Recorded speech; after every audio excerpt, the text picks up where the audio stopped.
everyone, it's Penny Black and Jill Foster here with another video in our video series covering our different color families from our newest liquid watercolor inks.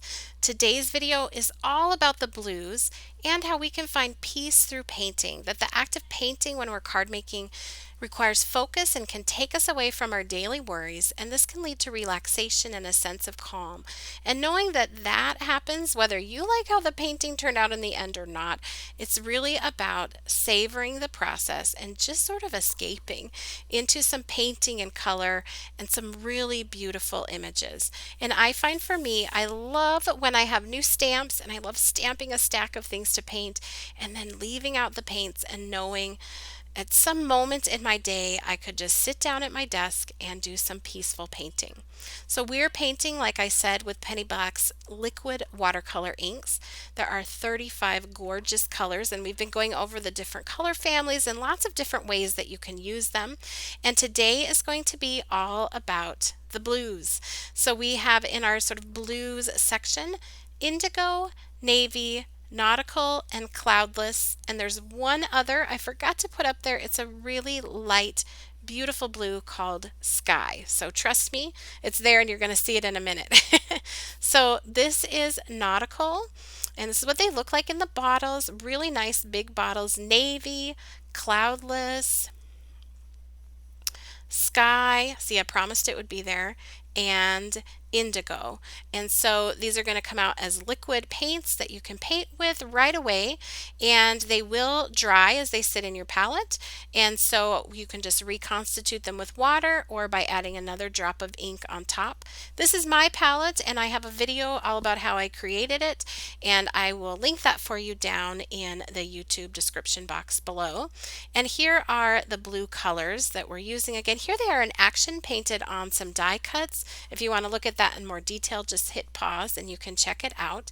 But I thought today we'd get a look at each color before we started. So the first here is nautical, a really nice muted blue, and I talk about this in the introductory video that I'll link down below. But I find it's important to make beautiful colors work together, not to have everything super bright or everything super muted. It's good to have a mix of that within your palette, and this palette is all about providing you with that. So here's how those work. You just put a drop right there and it is ready to go. This color is navy, and I'm just mixing that in with the paint that was sort of already dried in the palette. And so you can just keep working off that palette, but you don't have to have a palette. You can put them on a little drop on an acrylic block, paint it, and wipe it up when you're done. It can be that simple as well. So navy, you can see, is a little bit more of a zinger of a color. It's dark and bold, but there is that brightness, sort of zinger feeling to it. So you've got the nautical and the navy. We'll move on to cloudless. And all of these colors you can use just single color selection. I like this blue, so I'm going to use it. But you can also mix and blend them. And in today's video, I'm going to show you both ways of doing that. So cloudless here, I'm just going to pick that up. I'm just sorry it's off camera. I'm just mixing that up and reconstituting it with an actual ink drop itself, and I'll paint that down. This is just a little bit lighter than that navy, a little bit softer.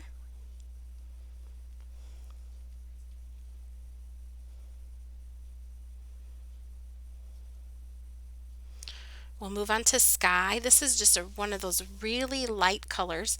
I find those are really important and nice to have in the palette too, that you can just add a touch of them. They're very easy to blend from that light color into white.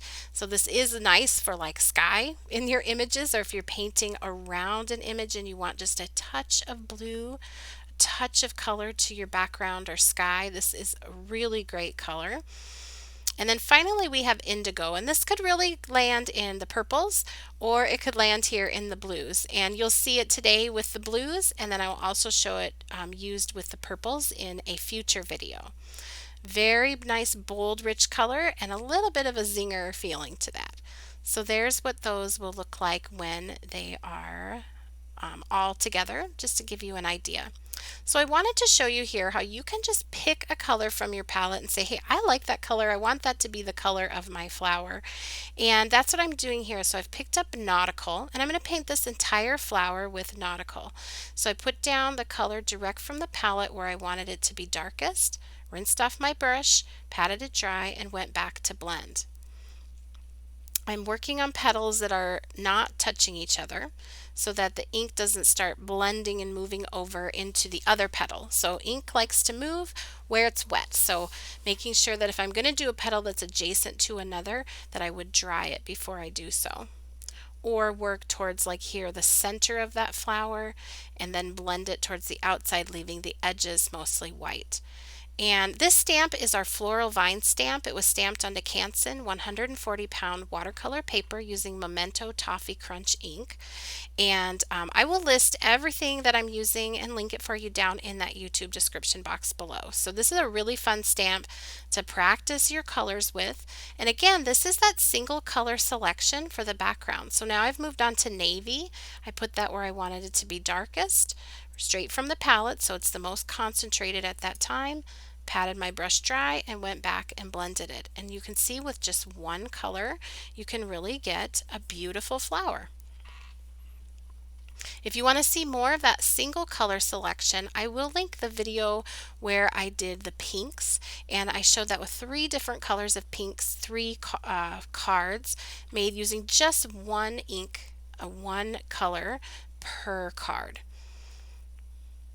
So here is just a look at that navy color in action, and I'm going to work my way around the wreath, doing each flower in just a little bit different blue.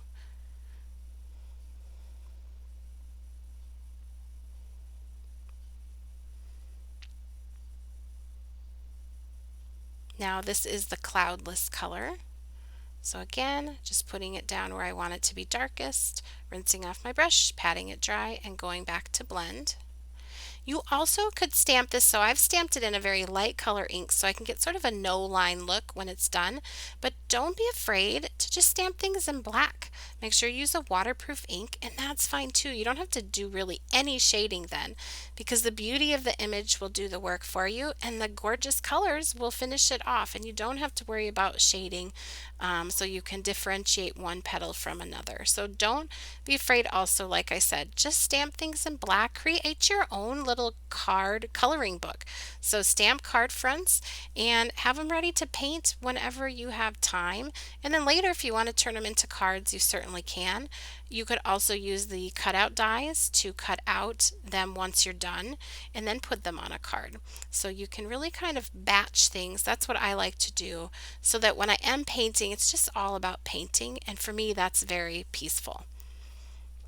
Finally here, I'm using that sky color on this last flower. I did dry that petal before I moved on to the ones right next to it. So like I said, they don't all start blending into each other.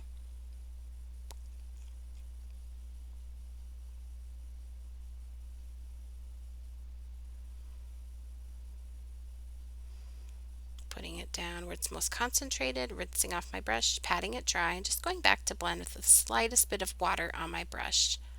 And if you like how it looks and you're like, oh, I just want to freeze time, freeze it where it is, just hit it with your heat gun, just dry it a little bit, and it will be as you like it.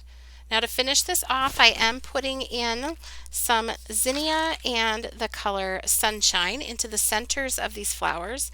And I just wanted to mention before I forgot, we do have a color guide, which is a short little PDF download. It's totally free. I'll link it for you down below, that shows pictures of each of these cards that we're doing in this video series and lists the exact colors that are being used on them. So just nice to print it out and use as a reference if you would like to. So we do have that available for you.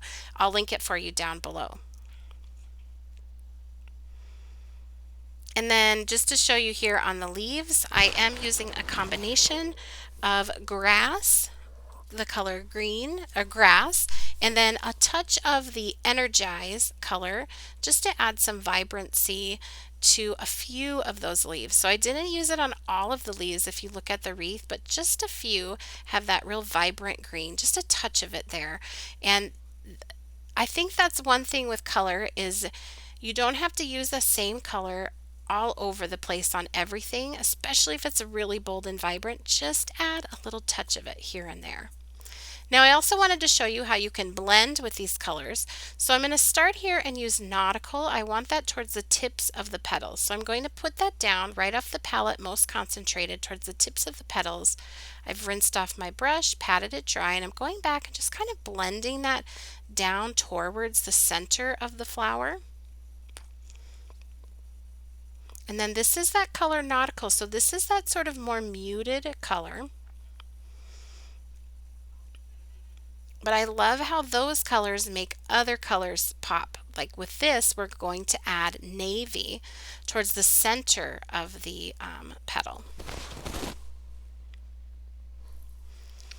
So I'm going to pick up that navy, and starting on the center of the petal, I'm going to sort of feather that out. It's right from the palette, so it's pretty concentrated right here. I'm going to rinse off my brush, pat it dry, and just go back and sort of blend that with my brush that has just a little bit of water on it, and blend that up into that navy color. And I'm not looking for this to be perfect without any sort of blooms or brush strokes in it. Just going back and playing, watching those colors mix and move together. And I'll do the same on this other petal. You could certainly stop there. I do really love how that little bit of navy towards the center of the flower looks just extra pretty to me with that nautical out towards the tip.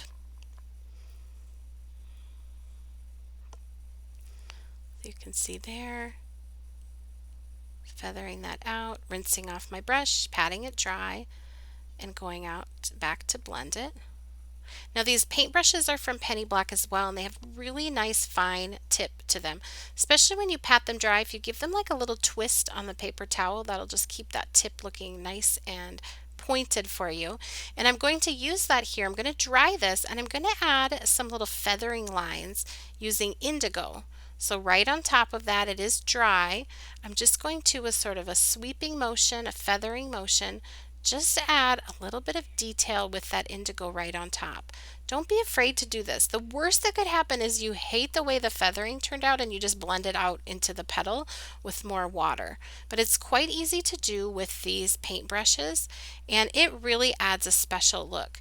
Now you can see these flowers look very similar to the ones in the wreath. They're included in that same floral vine set, but they are larger. So what I love is you can kind of make these the featured flower. Spend more time practicing different blending or putting these little details on it.